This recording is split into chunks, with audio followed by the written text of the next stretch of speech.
And good evening and welcome into my humble little podcast. I'm David Schuster, and very shortly, and there's Kendall Gill. I saw him now in the background. Excellent. So Kendall Gill is going to be joining us in just a couple of seconds. We're going to be talking basketball. We're going to be talking boxing.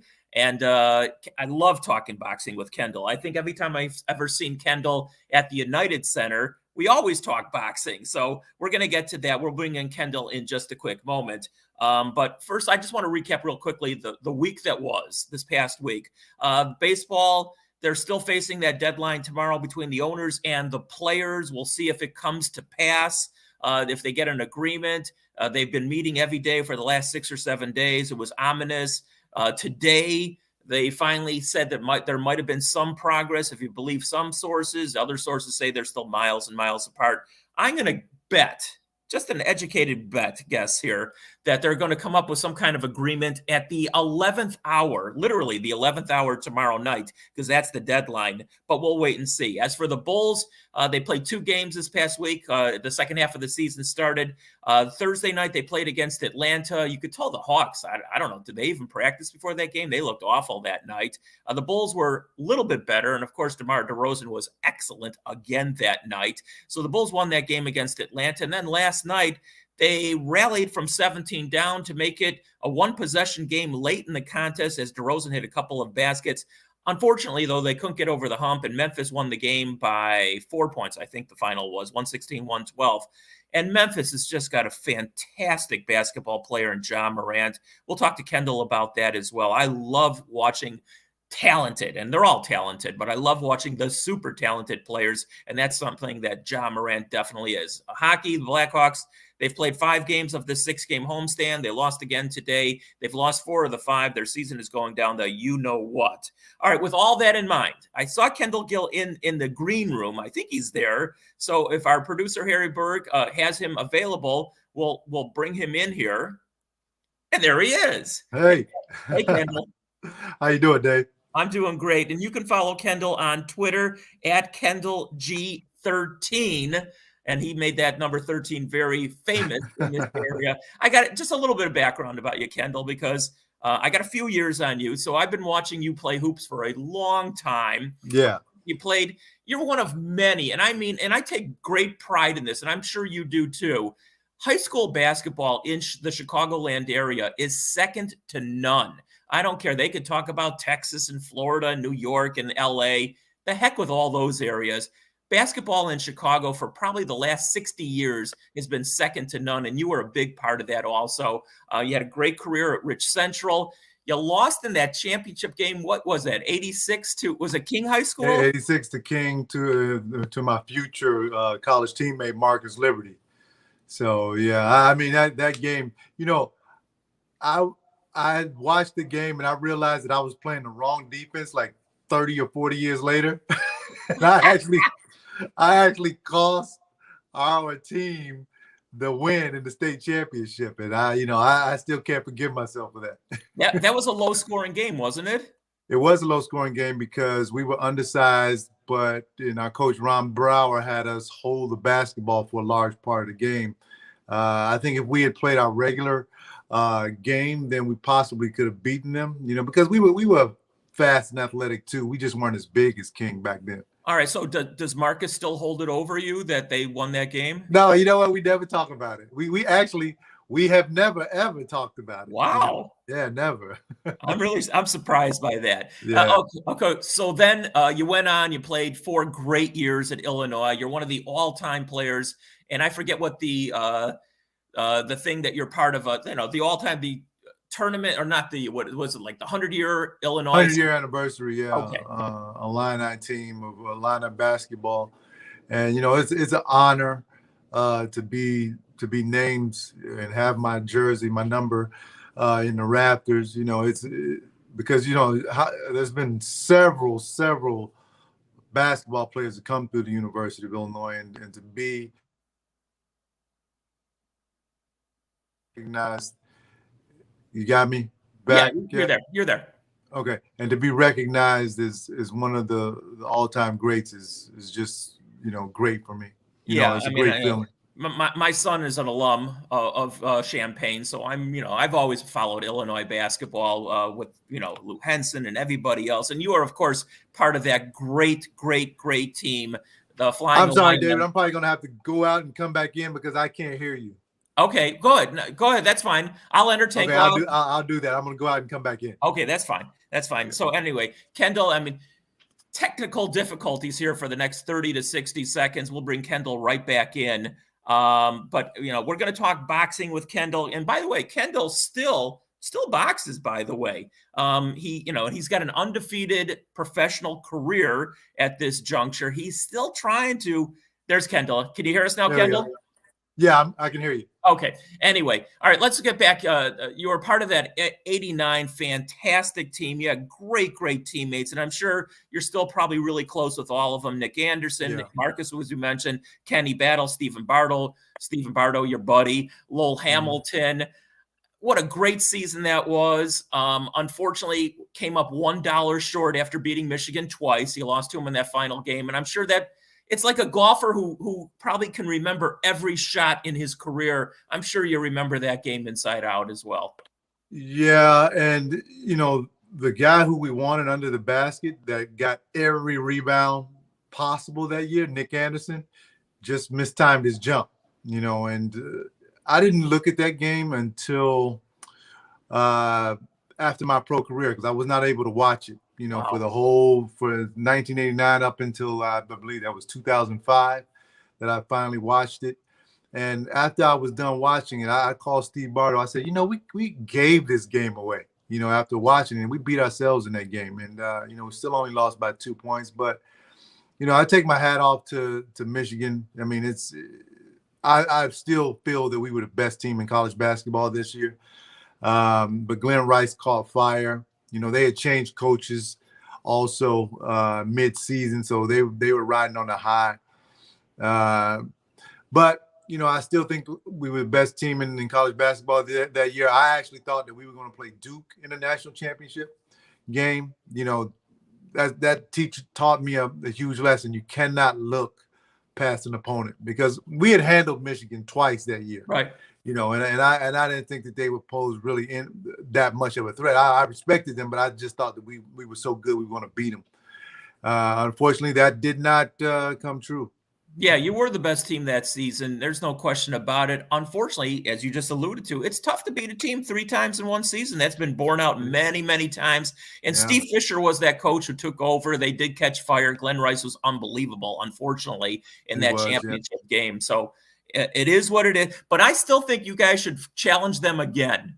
If you could all get together on some court somewhere and just have it out one more time. Hey, listen, I would love to do that, because back in the day, I haven't seen Ramil Robinson in, oh my God, almost 17, 18 years. But, whenever I did see him, he would always tell me, I got the gold ring. You have the silver one, so that kind of sticks with me. I still remember this stuff, Yeah. And it still hurts that we didn't win a national championship that year. Yeah. All right. Well, then you got drafted. You were number 5 in that very first round. Kudos for that. And by the way, at the end of this podcast, I have trivia questions that are tailored just towards you. So we'll do that at the end of the podcast. I do that with everybody who we do this with. But you got drafted number 5 in that first round. You played at Charlotte. You had a very successful, was it 13 years in the pros, Kendall? 15. 15, my God. All right. That's longer than most players obviously play. So kudos to you. You played on a bunch of teams. You also played on the Bulls. People don't remember that, but you played like 50 some odd games. I forget what year it was with the Bulls also. I believe it was 2004, I believe. Okay. Yeah. And the thing about it is at the end of your career, especially when you're a guard, they start signing you to 1-year deals. Right. I never wanted to be a guy that played on several teams, but that's just what happened. At the end of your career, you move, you sort of become a mercenary, especially if you can still play and you still have a skill set. So teams sign you to fill a void that they have at that moment, not long term. I think Scotty, if I'm not mistaken, came back and played on that team that year. Was he? He did. He played. He played on the team with me that year, and I was in Minnesota the year previous to that, and we had just had a successful run. We went to the playoffs. Unfortunately, we ran into Kobe and Shaq in the first round of the playoffs and were eliminated. But, I thought that I was going to go back to Minnesota, but Bill Cartwright was here. He was a friend of mine. Right. The intrigue of playing at home I was surrounded by, my family was like, you should come home, finish up your career at home. The triangle offense, Bill was running here. I felt I was built for the triangle offense. Then you had young players like Tyson Chandler, Eddie Curry. They just drafted Kirk Heinrich. Jamal Crawford was here. Jalen Rose was here. And I figure with myself and Scotty coming in, there was a great mix of veterans that could still play and a great mix of young players that could be the engine that drove us if Scotty and I and Jalen and I could be the drivers and direct them the right way. Right. But unfortunately, it didn't work out. I thought that they, unfortunately, Bill Cartwright was fired early in the season, but I felt like that he didn't get a fair shake because a few of his players were hurt, and that's why the record was the way that it was. But, I still am glad that I got a chance to wear the Bulls uniform, though, at least for one season. 100%. And if I'm not mistaken, after Bill was let go, and I can't remember who was interim for a game or two, but then Scott Skiles came in. He was your coach, I think, for a while at least. He was a character and a half. What was it like playing for him? When you played against a guy in the league, and like Scotty and I had, we played against Scott Skiles. Right. So then when he comes in to be our coach, I mean, we, it's tough to look at him as a coach. You still look at him as a peer. So, that was a little bit funny, for us, for Scotty and I. But he's still the coach. We still had to do what he asked us to do. So that's what we did. But at that moment, I felt that when John Paxson and all the guys hired Scott Skiles, I felt that it was a shift. They totally threw away the plan that they had for the team, and they decided we were just going to go young. And because of that, we saw a great reduction in playing time. Scotty and I both, and that's just the way that it panned out. Yeah, I remember when Pax hired Skiles, he loved him for like 5 minutes. Then he hated him. Exactly. I will never forget that. Anyway, all right, that's in the past. I don't want to make this all about your history, although your history is really fun to talk about. But let's talk about the current Bulls. We're going to talk plenty of boxing because I know that's yours and mine. Our passion. That's our passion. Yeah. Absolutely. All right, so DeMar DeRozan still has his at least 30-point streak going. It's now at 10.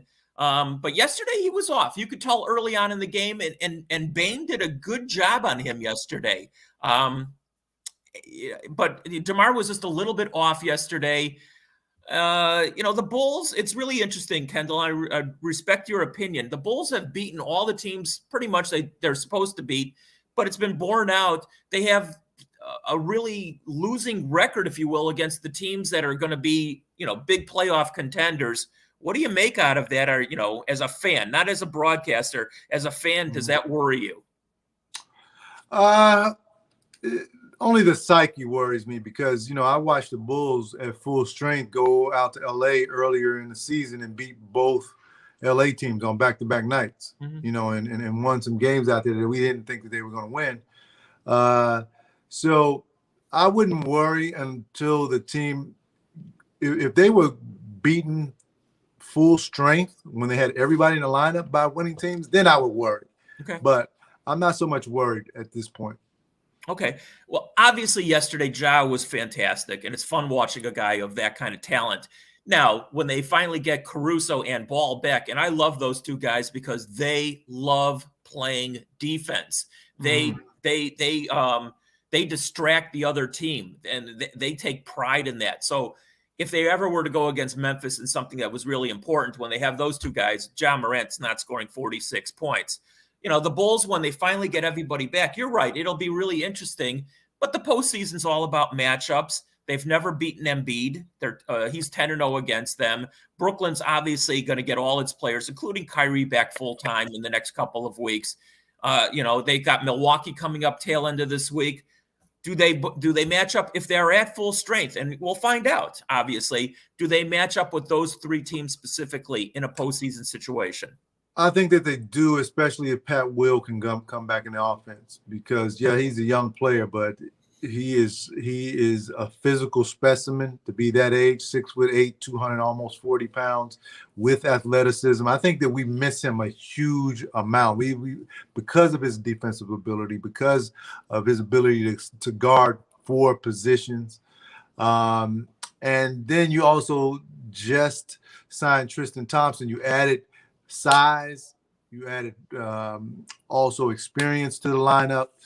So, I think fully loaded, we come back, we can match up really well with those positions. And the defense is going to change once again. And also, I think that the Bulls' problems, a lot of their defensive problems are stemmed in one thing.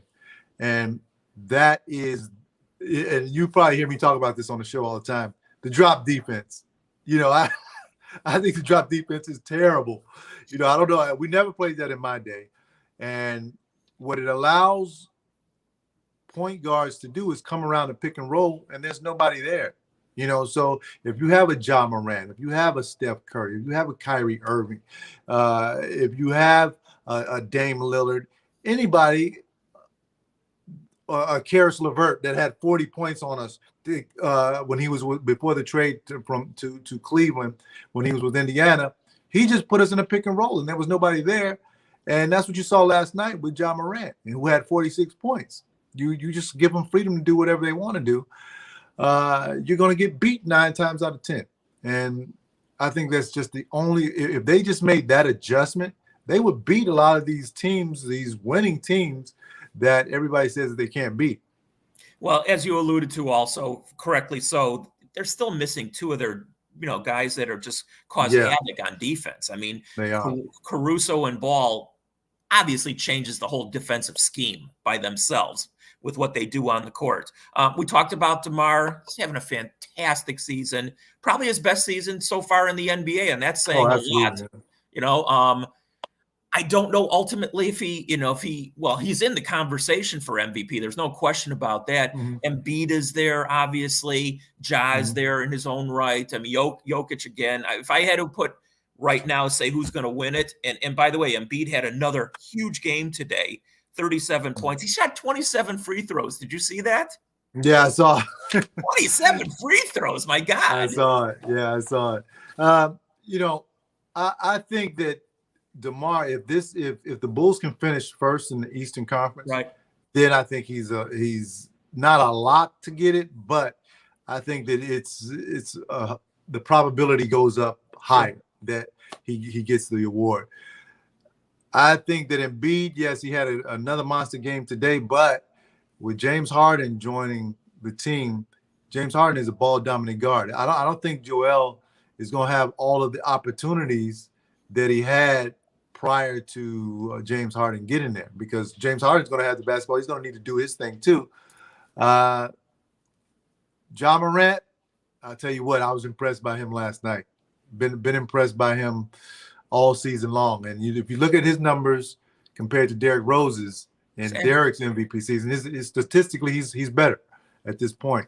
So, and also Memphis has I think they're 23 games over 500 now. Yeah.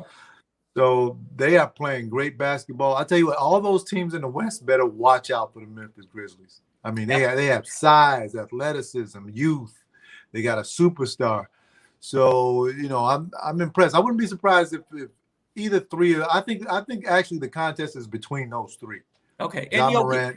And Jokic is still there. And, honestly, you could give it to Giannis every year also, because he's that damn good. But I think you're right. I think whoever wins the East is going to be the person. I thought the same thing. And it's interesting you say that about Harden. I thought the same thing, that Harden's going to take away from Embiid.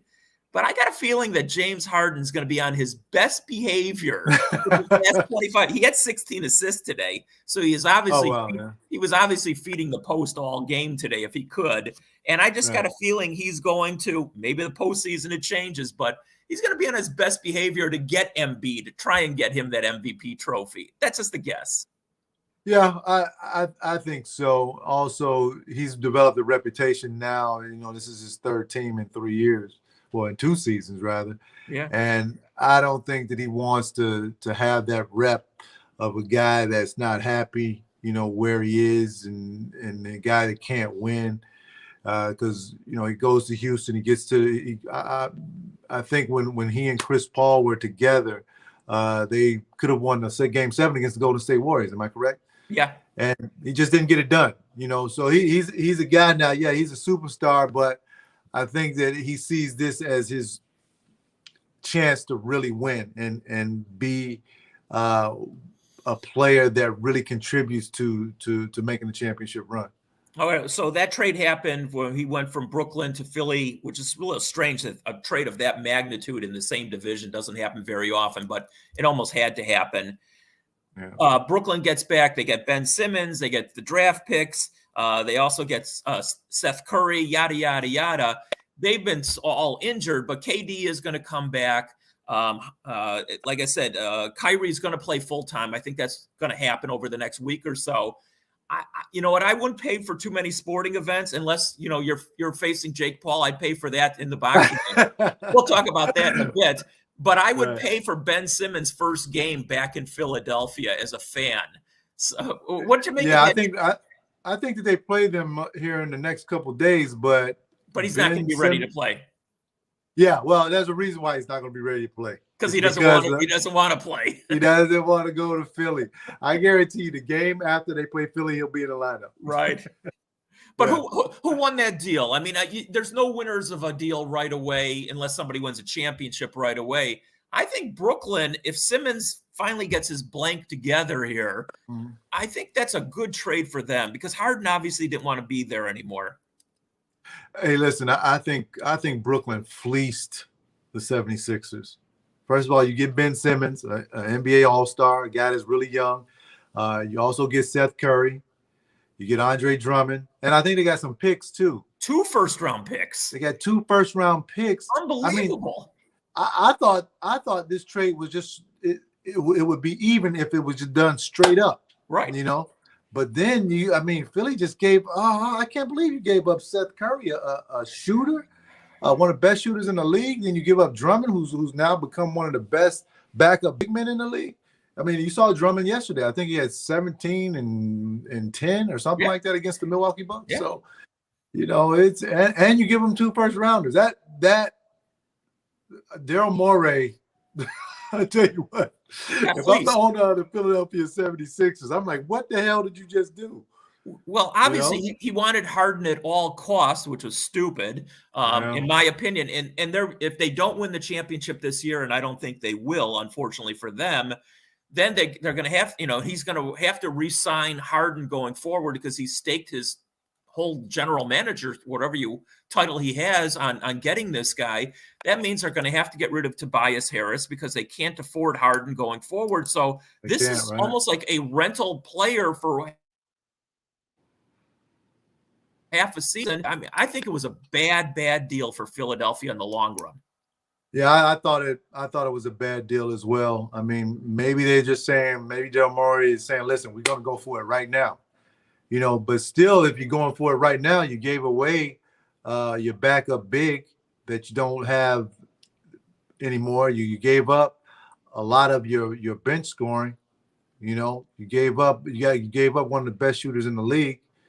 Because I don't care what you say. Yeah, you got 2 great players in Harden and Embiid, but you need those guys that come off the bench 6 through 9, and you need that third player. Who knows? I don't know whether that's Tobias Harris or not.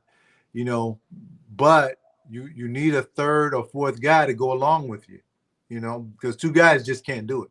And one more factor with Embiid and Harden, and they're great players. There's no question about it. Like I said, Embiid will probably be the MVP, but they also have a history of injuries. And so you never know if one of them is going to go down at any time again. Right, and you're going to need some reserves to compensate for that. And you know, you can say what you want about James Harden too, but I mean, the one thing I thought about is James Harden's lifestyle. He loves to hang out. And he's getting older now. Uh, will he taper his lifestyle down so that he can be 100% healthy and win a championship? I just saw on, I don't know what page I saw on Instagram, where he said, listen, I hang out, I hung out with some rappers in the studio because I wanted to know what they were doing all night long, and then I went to practice. You can't do that. No. Not if you're trying to be on a championship level. Yeah. All right. One more question on the Bulls. Then I want to go a couple more on basketball. I want to switch over to, again, our passion, which is boxing. Io, again, pride of Champaign, a lot better than I thought. I mean, I thought he would be a good NBA player. And obviously, the long-term jury is still out on what he's ultimately going to be. But I mean, the kid is tough as nails. He's poised. He looks like he's 12 years old, but he plays like he's 30. God bless him. Right. I mean, are you surprised at all how good he's been? He's gotten the opportunity, which you always need, but he's been better than I thought he would be as a pro so far. No, I'm not surprised. The reason why is because he stayed in school for 3 years. He has the experience. Everybody says, "Oh, well, he acts so mature." Well, I mean, that's because he's stayed in school for 3 years. He learned the game. When you have one and done guys come out, they go to school for, let's be realistic. They go to school maybe for 4 months. Okay, all the guys that are one and done, then they quit school. They go to LA or Chicago or wherever, work out with their trainer to get ready for the draft. So while they're working out, they don't do anything basketball IQ wise. They're just working on their skill work. Sure. Io had 3 years to develop, working on his basketball IQ, working on his skills. He really could not shoot the basketball when he first came. He was just a driver. But now, he still needs to work on the shot. But I trust him shooting 15 feet, 18 feet, and then he knocks down 3-pointers every once in a while. And I think also he has a chip on his shoulder watching all these guys get taken ahead of him. He's like, look, I had an All-American season at Illinois. I was all everything, all Big Ten, one of the best players in the country, and I get taken 38th. I'm going to try and kill these guys each and every time out. I got to prove it now. But it's a blessing in disguise for him because, one, he gets to play for his hometown team. 2, he also signs a 2-year deal, so his deal is up quicker, so he'll get paid faster on the back end. So it's yeah, we all want to be a lottery pick. Nobody wants to get taken that low, especially when they've had such a great season. But I think that on the back end, this turns out exactly how he's going to want it to be. All right, 2 last basketball questions. I know I'm singing to the choir on this one because they always say, well, Michael LeBron. Michael number 1. LeBron, great player. Not number 1. Michael's always going to be number 1. You went against Michael. You're friends of Michael. What was it like? And you had some pretty good moments against Michael, too. I know that. Yeah. What was it like playing against him? And also, I know you've played some cards with him over the years, too. Yeah. Yeah, it was hard guarding him, especially when he's in the triangle offense. Triangle offense, and I keep telling people this, they don't believe me, but triangle offense is it's the hardest offense in basketball to guard. You just can't guard it when you have 5 guys that have a high basketball IQ and know how to run it and know all the nuances to it. Now, you take the triangle offense in and of itself, and then you put a player that's athletically best in the league, competitively best in the league, and fundamentally sound, has all the best fundamentals in the league. His skill set is second to none. And you put him in that offense. I mean, it was hard enough to guard him, straight up. I mean, I had success against him because Michael's an inch taller than me, but I discovered some things that worked against him successfully. Couldn't stop him, could slow him down. But I tell you, man, it's just the only thing you could try to do is slow him down. You could not stop him because he was just that good. And, people try to make the comparisons of him, Kobe, LeBron. I tell people this all the time. Look, because I actually argue with Jason Goff about this a lot on the show. Because he thinks that LeBron is the greatest of all time. So I tell him, listen. First of all, I have Kareem Abdul-Jabbar as the greatest player of all time. Okay. Some people get mad at me. I have Michael as the greatest NBA player of all time. Okay, but high school, college, pro, nobody touches Kareem. You just go and look at his resume. But in terms of LeBron and Michael, I tell everybody this: you cannot talk to me about LeBron James being the greatest of all time unless he's in the 6'5" club. That means at least 6 championships and 5 MVPs. Okay? There's only 3 players to do that: Bill Russell, Kareem Abdul-Jabbar, and Michael Jordan. So until LeBron gets there, you cannot talk to me about that. And that totally shuts everybody up. Yeah, and not only did he win the 6 titles, he was the MVP in all 6 championships too. All 6 championships. That means he turns his game up when it's time.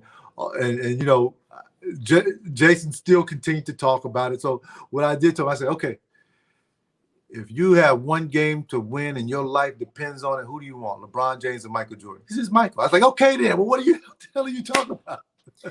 Well, I mean, and I've worked with Jason for a long time also. Yeah. I sat courtside for all of Michael's career. Yeah. Kobe was the closest one to him in skill set, but Michael was a killer in a good way. He was just a killer. Anyway, all right. One last thing, your son, how good is your son going to be? Is he going to Illinois, by the way? Well, he says when he talks about Illinois, he says we won today, Dad. Like we beat Michigan today, Dad. So he really wants to go to Illinois, but his mom went to Northwestern. We go up to the campus quite frequently, just to because my wife still has a lot of friends up there and everything. So I mean, love the campus. Of course, we love the academics that Northwestern represents. But we'll see. My son is a lot better than I mean, he's 50% better than I was as a freshman, and he has a skill set. He's also 6'2" as a freshman, and I was 5'8". So I was 5'8" until my the summer before my junior year. Then I grew to 6'3", and I grew 2 more inches after that. But he has all the intangibles. So we'll see whether he wants to work hard and put it together. Well, I'm sure Chris Collins will welcome him with open arms.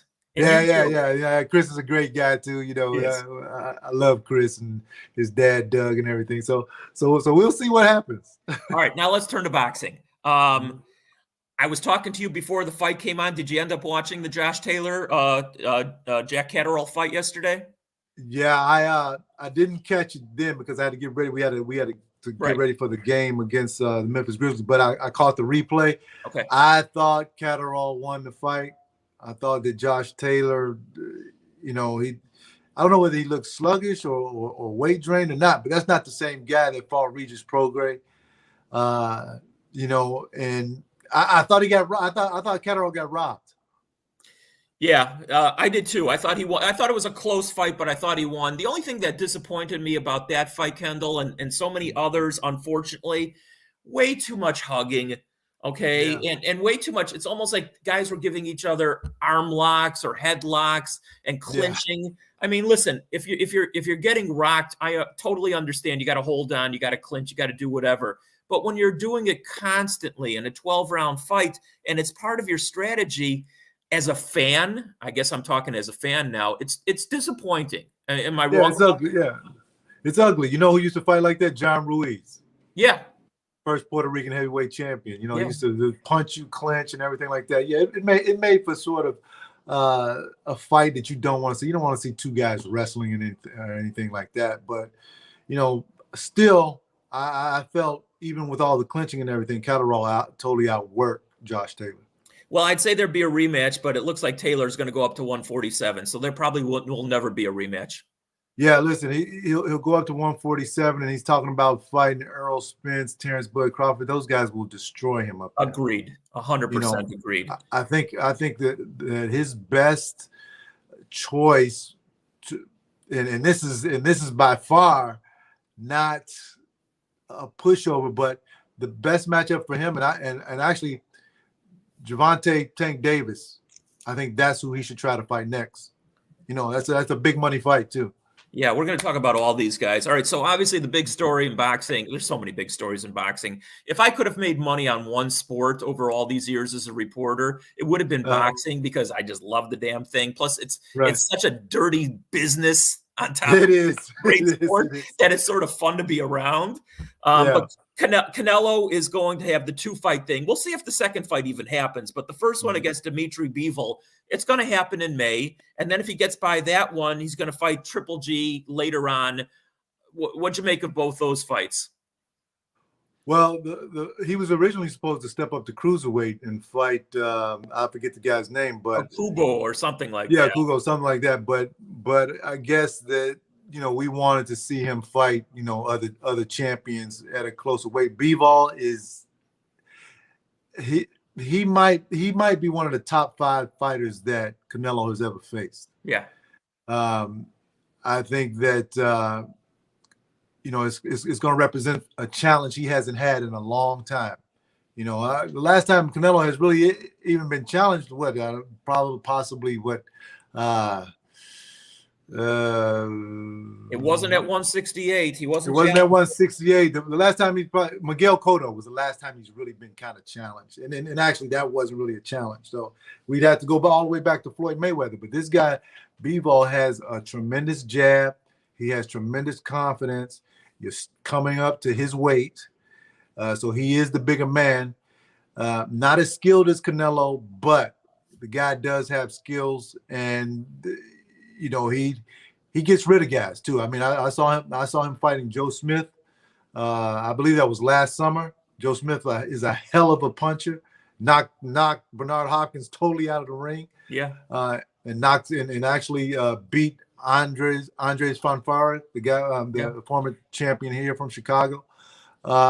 So he's a tremendous fighter. Canelo has his work cut out for him. This is a fight that I think is a 50-50 fight. So we'll see. I'm pulling for Canelo because he's one of my favorite fighters. I have him pound for pound as one of the best in the world right now. So we'll see. All right, let's go further up the scale, pun intended, to the heavyweights. Tyson Fury and Dillian White are going to fight. I think that's late April, if I'm not mistaken. It sure looks like Usyk, and I don't know what's going on in Ukraine is going to really affect everything there. But right now it's Usyk against Joshua. I mean, everybody's picking Usyk just because he beat Joshua. Joshua fought a stupid fight, to be honest with you. He just didn't take advantage of his advantages. So, I mean, I think Joshua wins that one. I'm just guessing. I think Fury will knock out Dillian White. And by the way, going back to all the fights with Fury and Wilder, I mean, the reason Fury won those fights, my estimation, is because he just leaned on Wilder. Even in the third fight, the second fight, he leaned on him to the point where the guy was out of gas in the third round. And then he did the same thing in the third fight also. So I don't see how... that's just the way I see those fights right now. Yeah. Well, I'll start off with Dillian White and Tyson Fury. I agree with you. I think Tyson Fury knocks him out. Dillian White is a hell of a fighter, but at 6'4", he's not going to be, and that's a big guy, okay? But Tyson Fury is 6'9". Deontay Wilder had problems reaching him with the jab, so I anticipate that Dillian White will as well. And the way that Sugar Hill, who's Emmanuel Stewart's nephew, is training Tyson Fury, he's training him just like Emmanuel Stewart trained the Klitschko's, Vladimir Klitschko, rather. He's training the way he trained Lennox Lewis. Okay, that's to lean on you. That's to throw the left hook right hand, which is a punch that Tyson Fury landed on Deontay Wilder in the 3 fights that they had, he landed that. Actually, the last 2 fights, he landed that combination on Deontay Wilder 67 times. I counted. Okay, and that was the downfall of who am I talking about? The downfall of Deontay Wilder in that fight. Because of all of those combinations that were connecting. And as you mentioned earlier, he was leaning on Deontay Wilder. That's the same thing he's going to do to Dylan White. Yeah. Okay, because Dylan White is going to be the smaller man. Going back to Usyk, we don't know what's happening in the Ukraine right now. I saw Instagram just today, and I saw Usyk in combat fatigues. Yeah.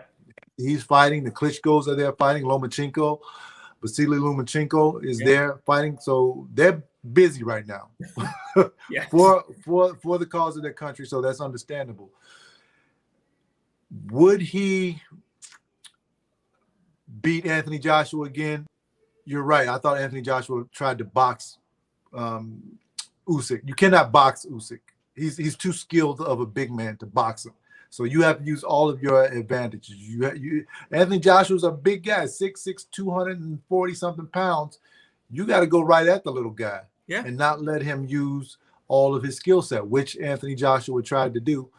And I don't know who wins that fight, quite honestly, because, Usyk may go in there and do another masterpiece. The one thing that Anthony Joshua cannot do, and a lot of people don't know this, the casuals of the sport, is he cannot let Usyk control the real estate. Usyk, if you go back and look at the fight against Anthony Joshua, Usyk always had his right foot on the outside of Anthony Joshua's left foot. So Anthony Joshua was always in his wheelhouse.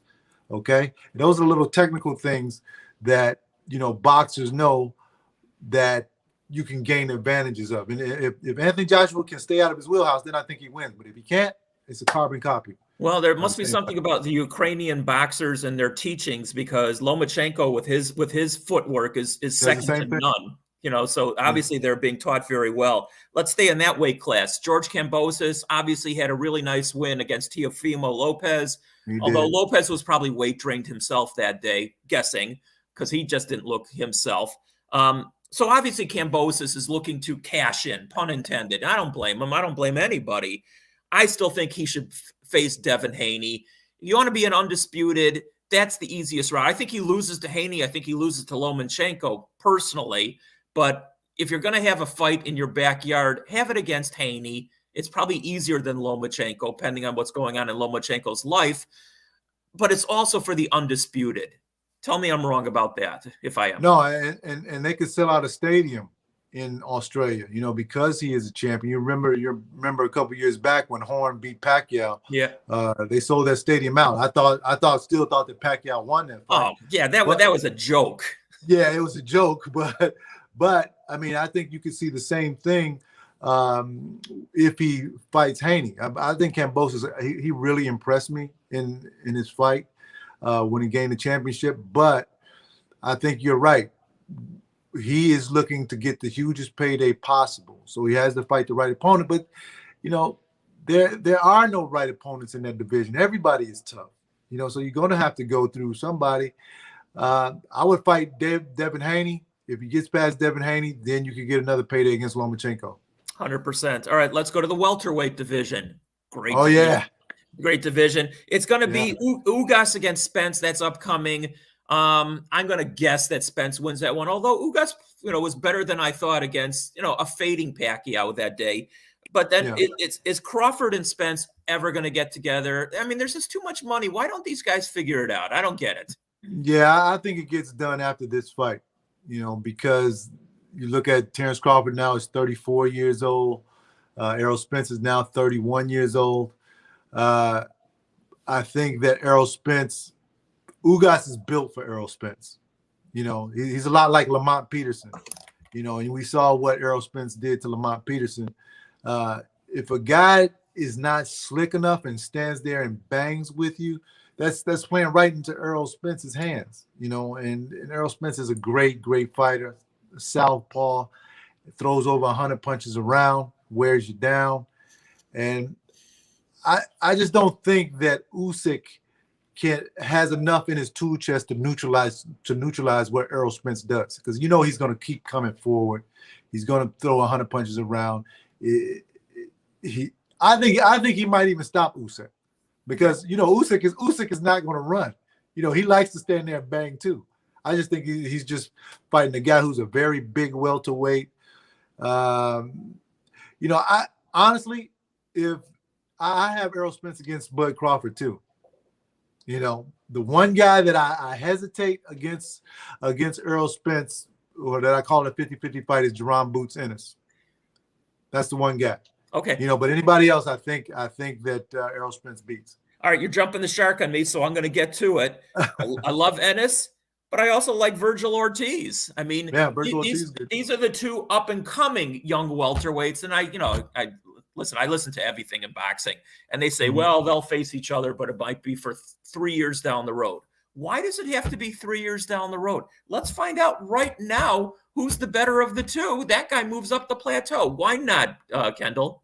Because it's not like the old days. The promoters try to position their fighters to make the most money possible, and you're not going to risk your golden goose for another golden goose when you haven't reached the plateau of winning a championship and making the most money.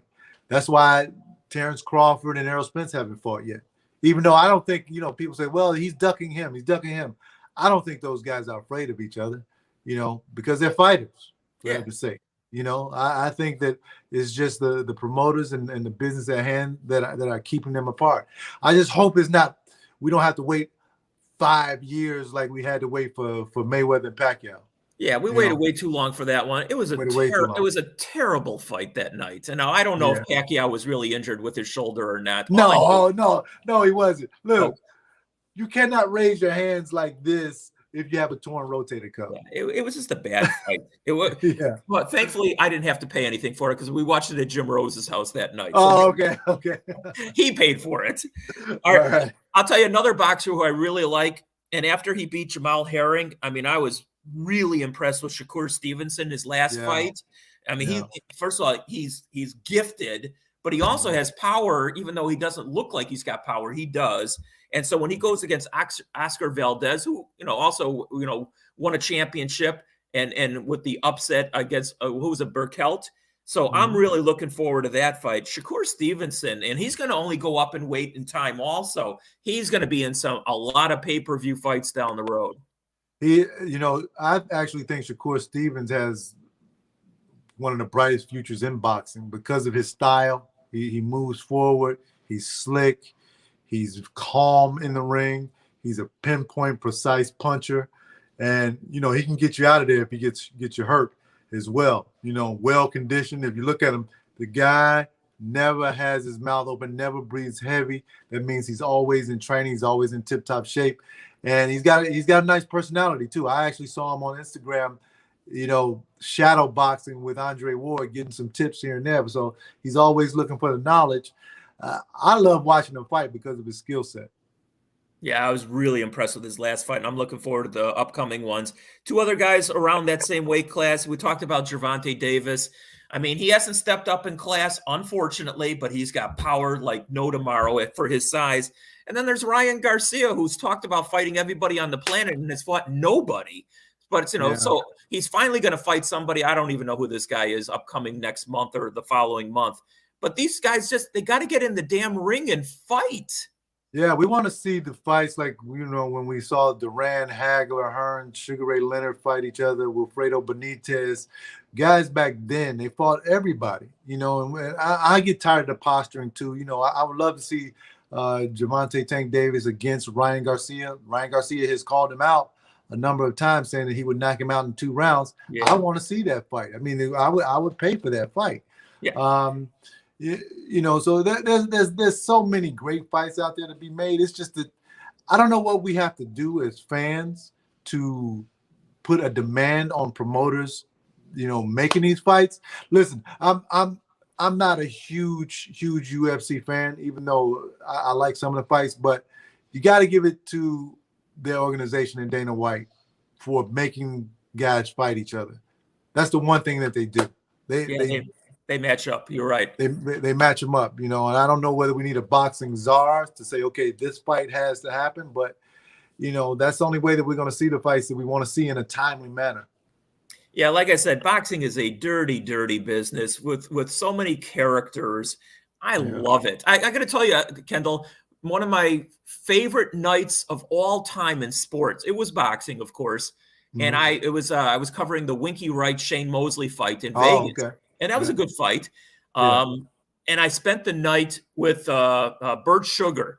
I don't know if you ever spent any time with Bert Sugar. He's, he was like one of the old time boxing writers, and he knew everybody. And he just took us by the hand, and he took us to some parties that I never would have gotten into anyway. But I mean, just to sit and be at his side and hear all his stories. Right. Oh my God, that was one of the best nights I've ever had. Yeah, Bert Sugar was the godfather of boxing reporting, and may he rest in peace. But I love watching all the old films when he's talking about boxing.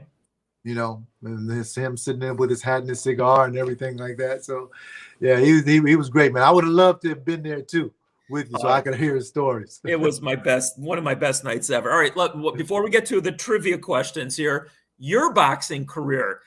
I know you're still undefeated. How many fights? I'm 4-0. 4-0. Yeah. You haven't fought for a while. I know you want to get that joker in the ring talking about Jake Paul. Yeah. So what's the latest, if anything, there, and when are you going to get back in the ring?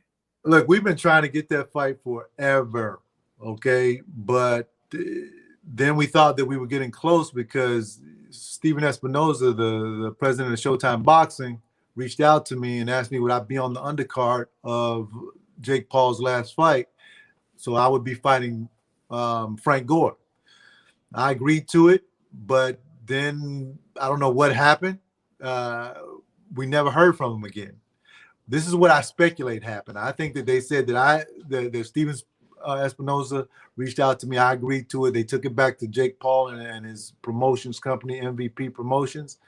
They said, no, we don't want him on the undercard because if he beats Frank Gore, he's going to call us out.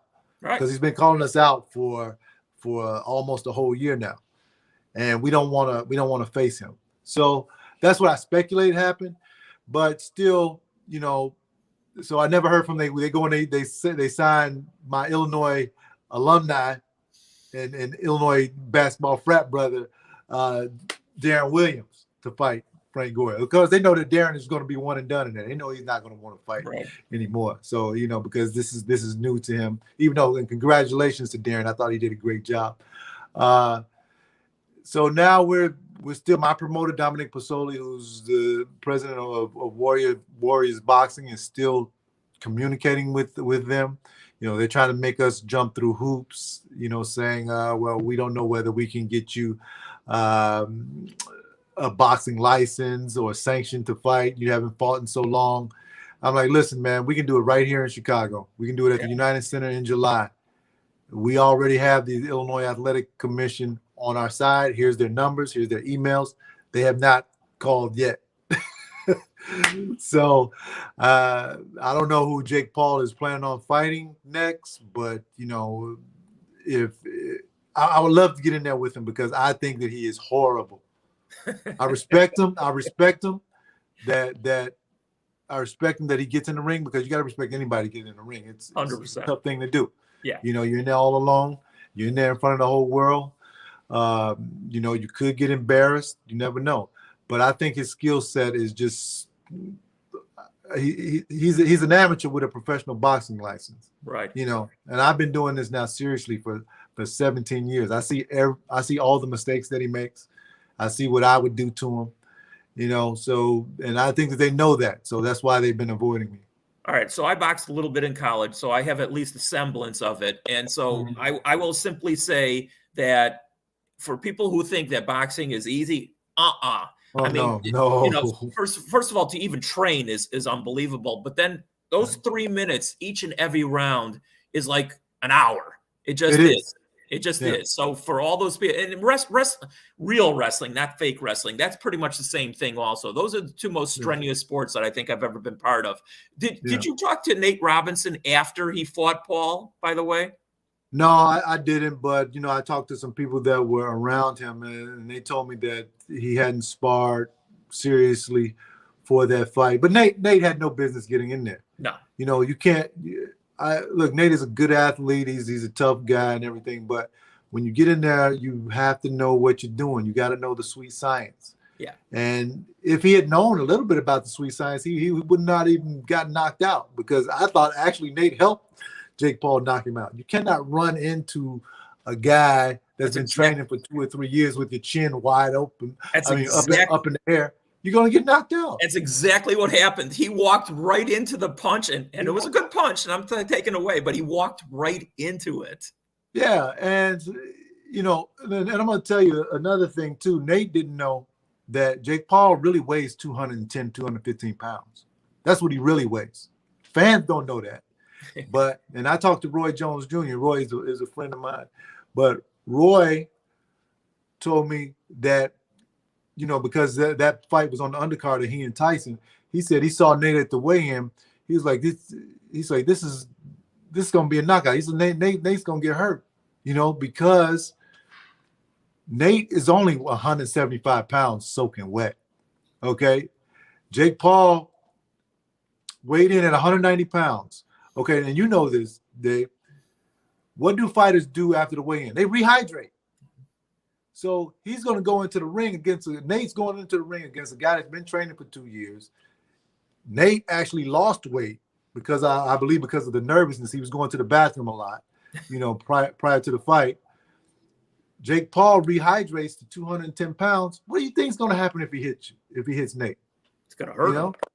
He's going to hurt him, and that's exactly what happened. So you go to Tyron Woodley. Tyron Woodley had to come up 2 weight classes to fight Jake Paul. Tyron Woodley's used to fighting at 175 pounds. Jake Paul, Tyron Woodley, you meet me at 190? Okay. They weigh in at 190. Guess what? Jake Paul rehydrates again, 200-something pounds. The guy he fought before that, the wrestler who has the worst striking in UFC history. Oh, yeah. That was a clown act. Okay. Guess what weight he fights at? 175 pounds.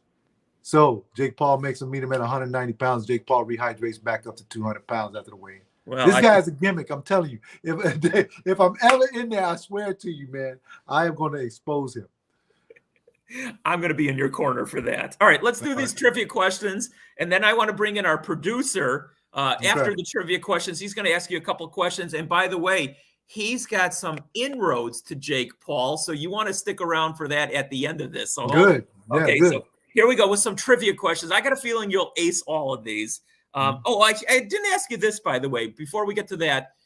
You were in this. Well, no, I'll just ask the questions first and then we'll get to it. All right.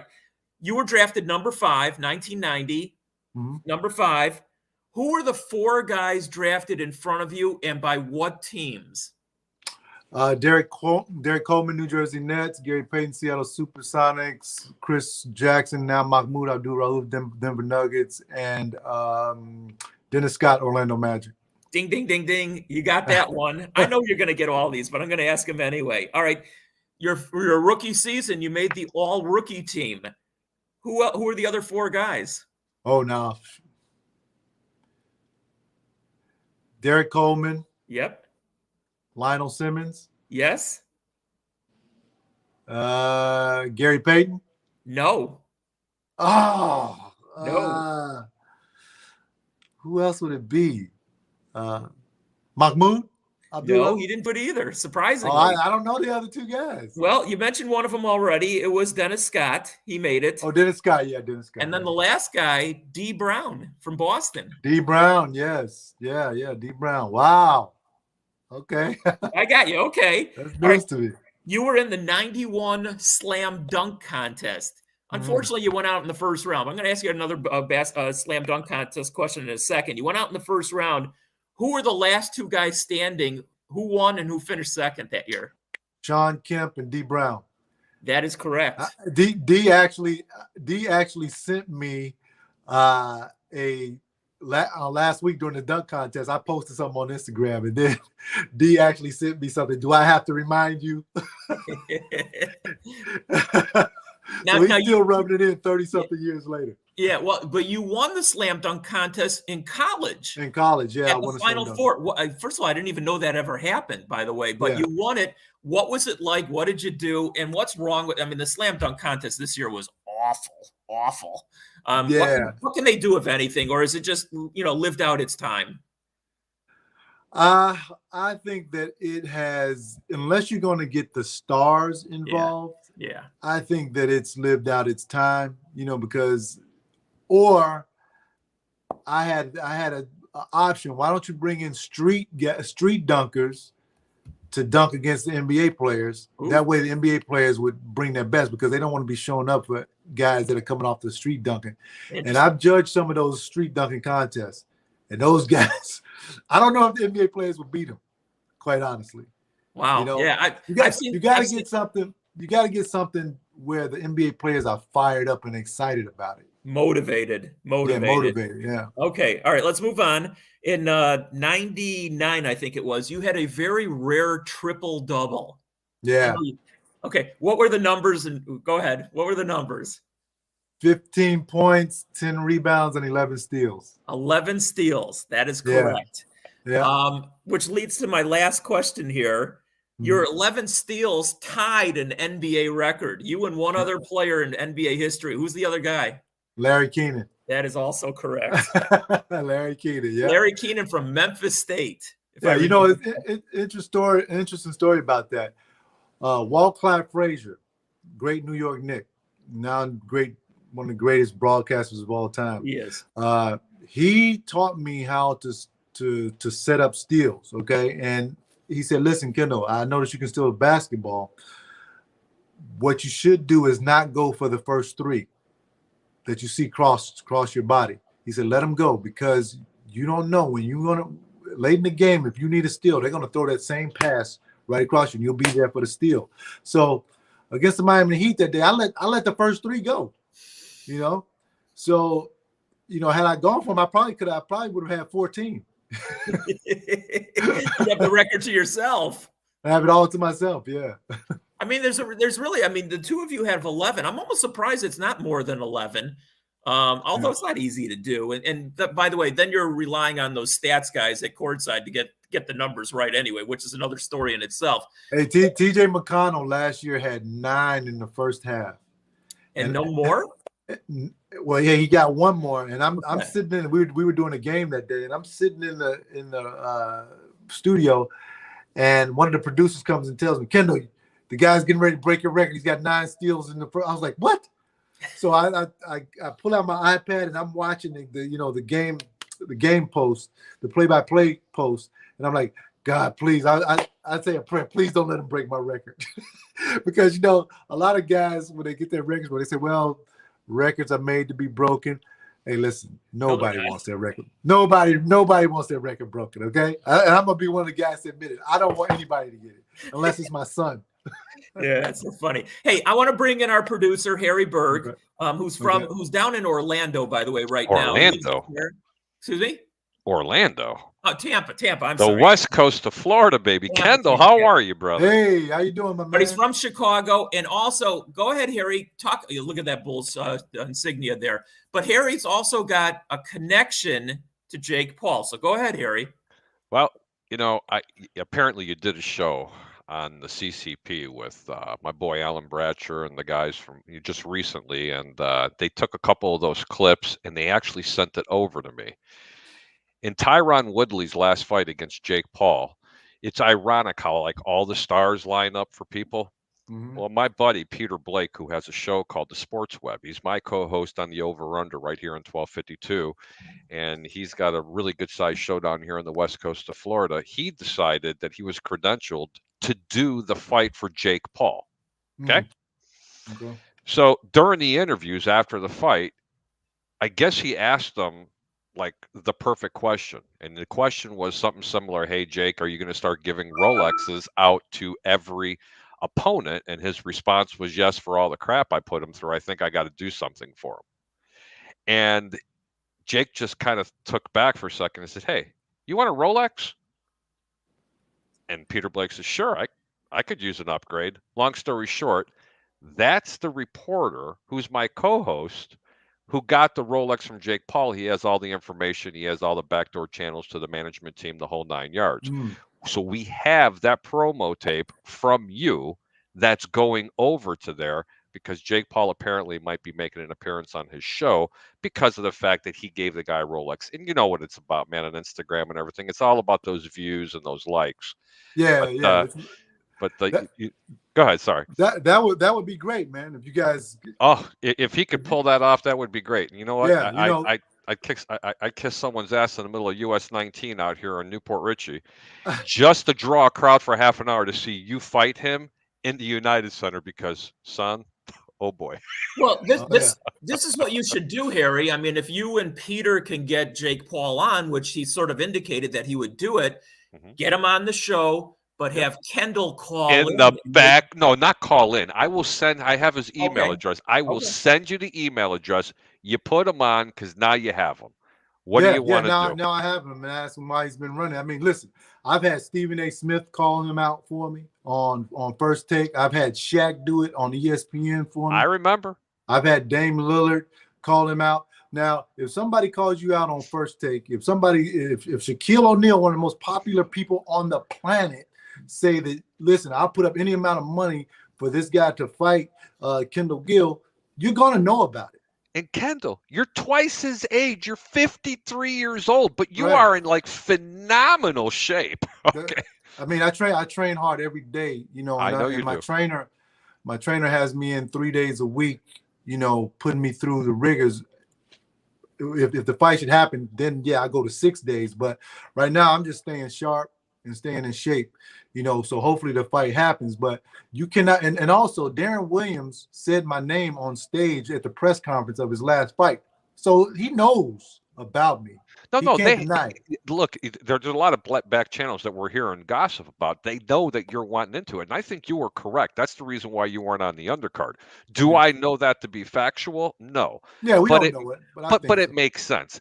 Right. But eventually, those paths are going to have to cross. I just hope it isn't in 3 or 4 years. Let me tell you something, man. You're a very blessed man. The career that you had, going to school the way you did, playing in the NBA for all those years, and then picking up boxing in this portion of your lifespan, it's just mind blowing. Okay, well, seriously, mind blowing. Thank you. I appreciate that. You know, but I've been boxing my whole life. You know, my family. We lived on 82nd and Sangamon here on the south side for the first 10 years of my life. And during that time, I would go to a boxing gym and box. But then my parents moved us out to the suburbs when I was 10. I had no boxing to go to, you know, because kids out in the suburbs, they go to the country club. They don't box. You know? And I was born and raised in Cicero, and we used to go down to the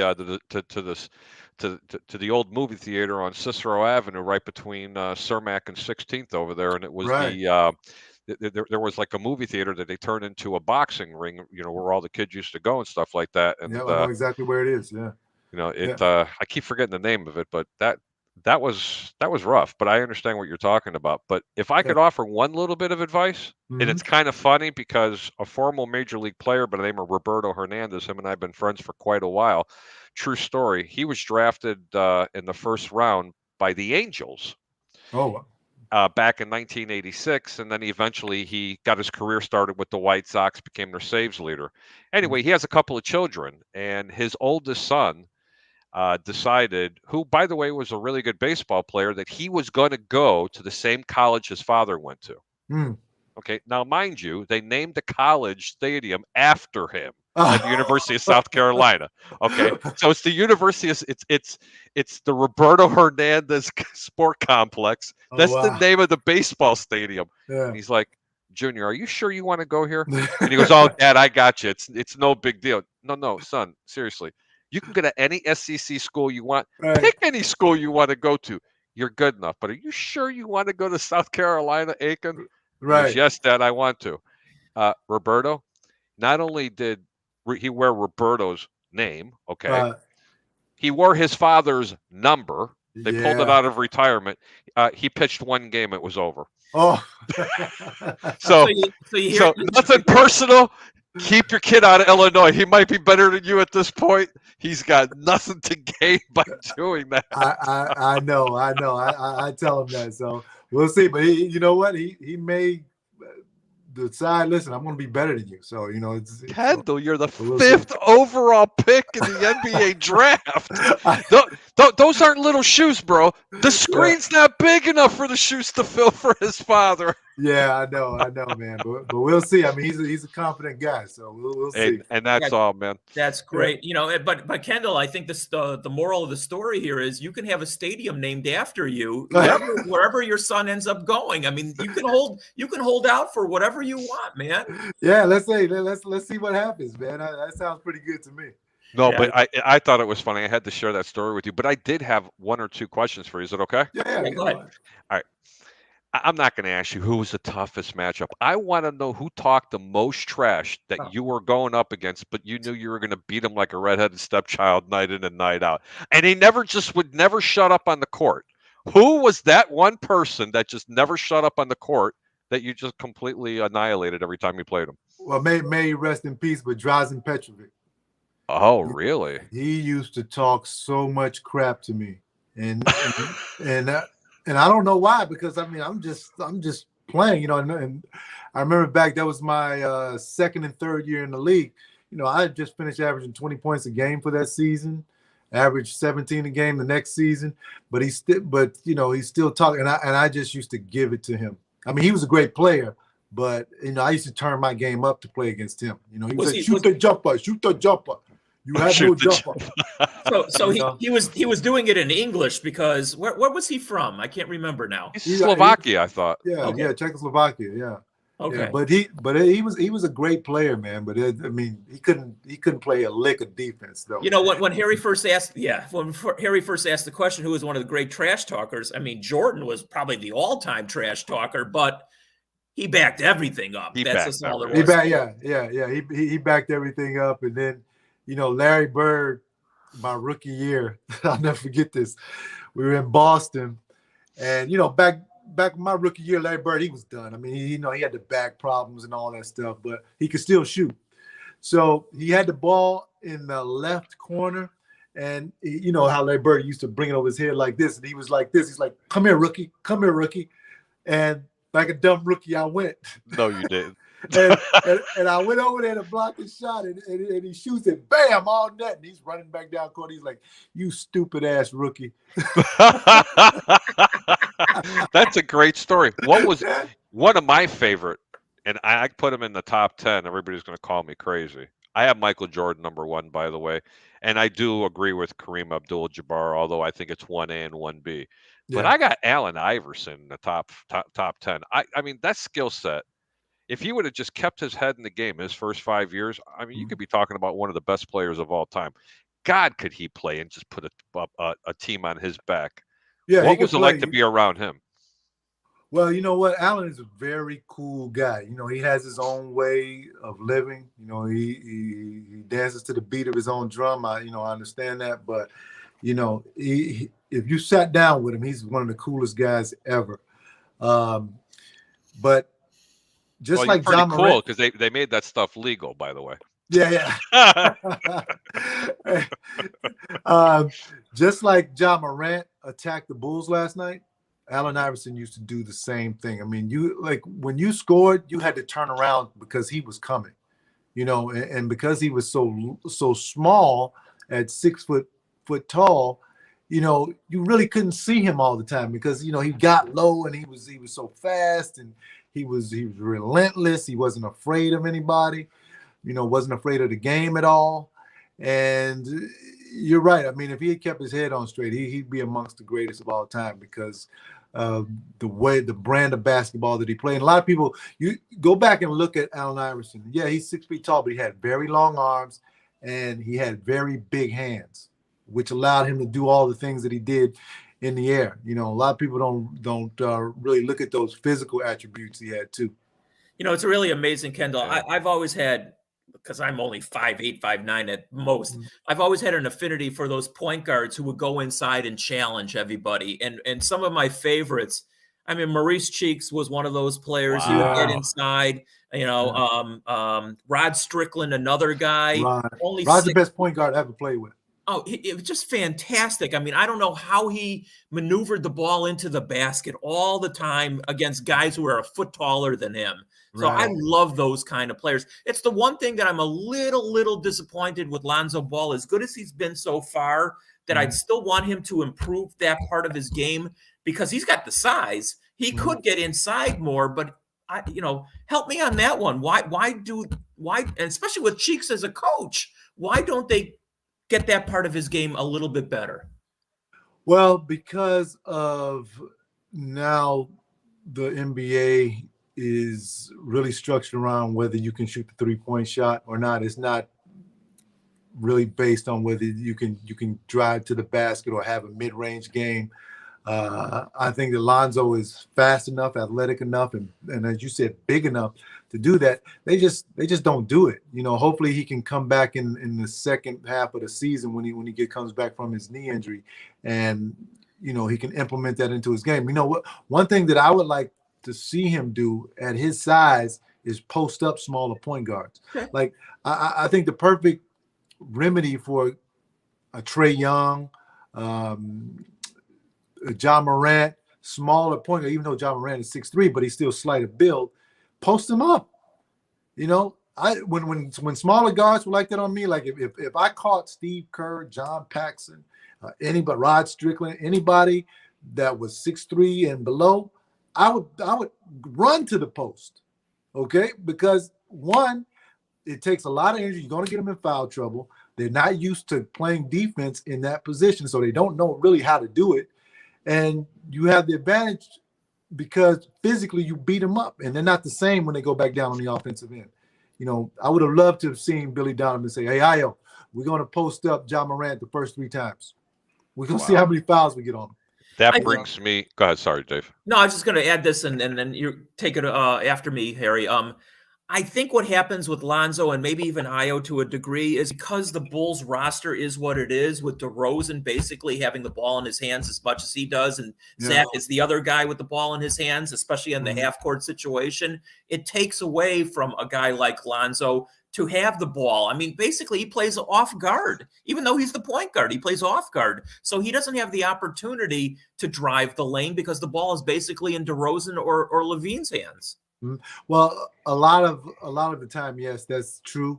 But what he can do is just make up his mind. Look, I'm driving to the hole.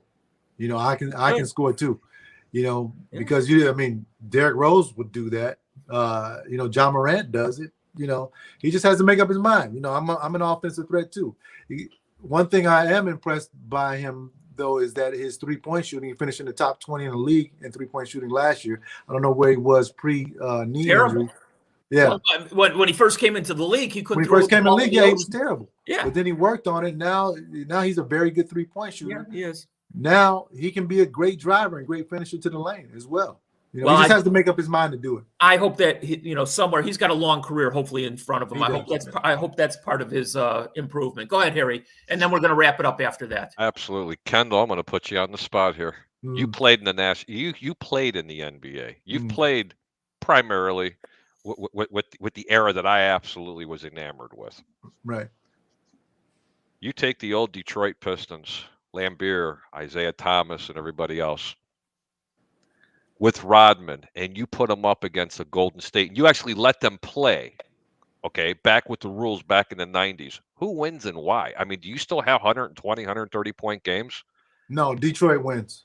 Oh, yeah, Detroit wins. The reason why is because they're a lot more physical. Draymond Green, who basically plays center for the Golden State Warriors, would not be able to deal with the size of Lambeer. Steph Curry would still score. Klay Thompson would still score, but not at the clip that they do now because of the hand-checking rules that we had back then. Those guys score because nobody can touch them.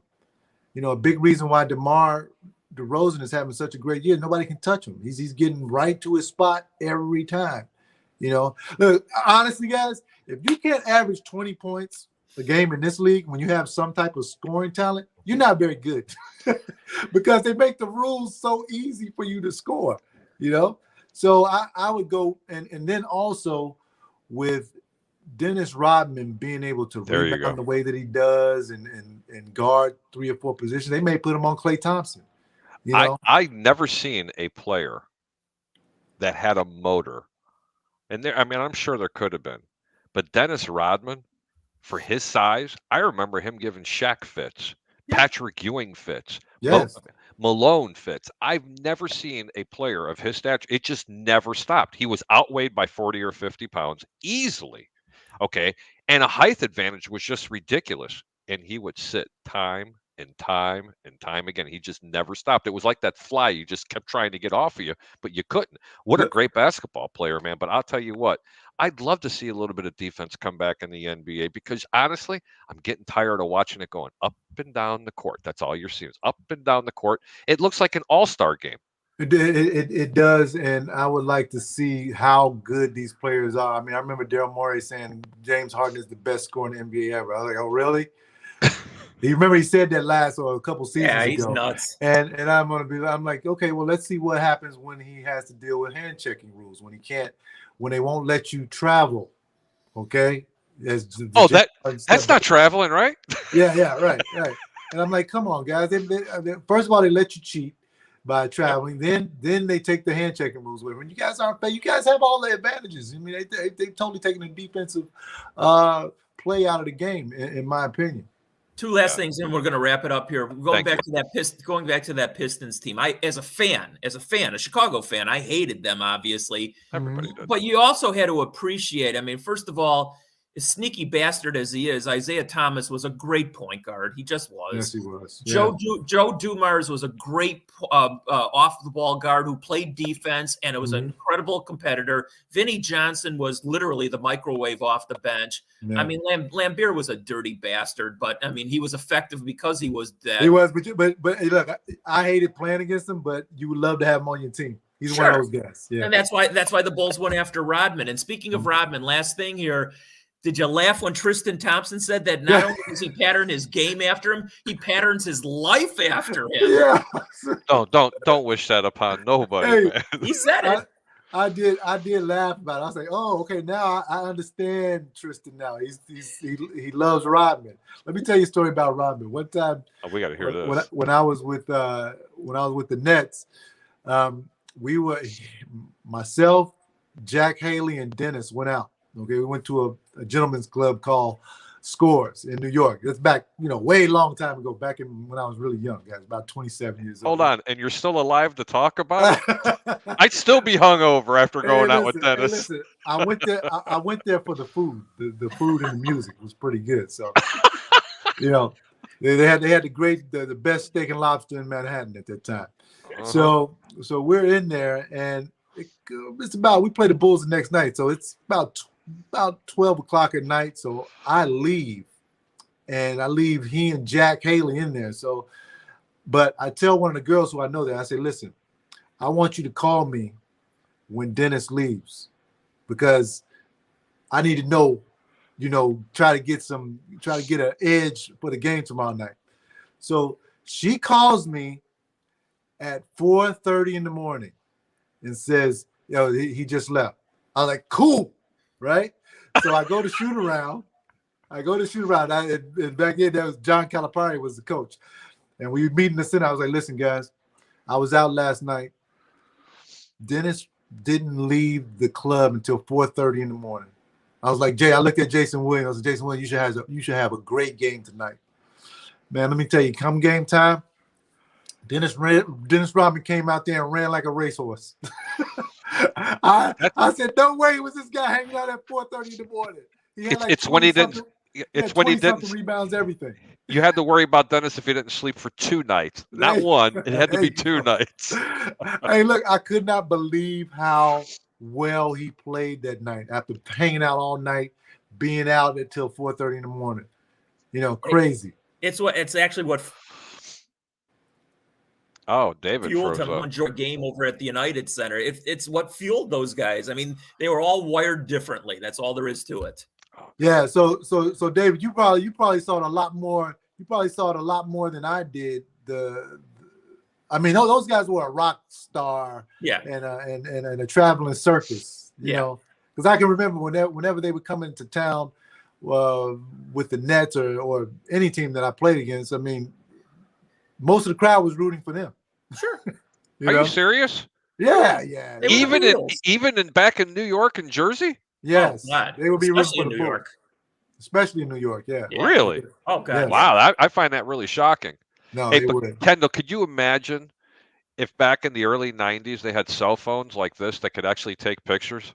Oh my God, no. It's what saved Michael Jordan that he's Oh, not yeah. playing nowadays. Because listen, there's a lot of things that we might have been able to say, but Right. Hey, look, I'm glad that we don't have those cell phones. I'm glad that we didn't have Instagram back then, and Twitter and all that stuff.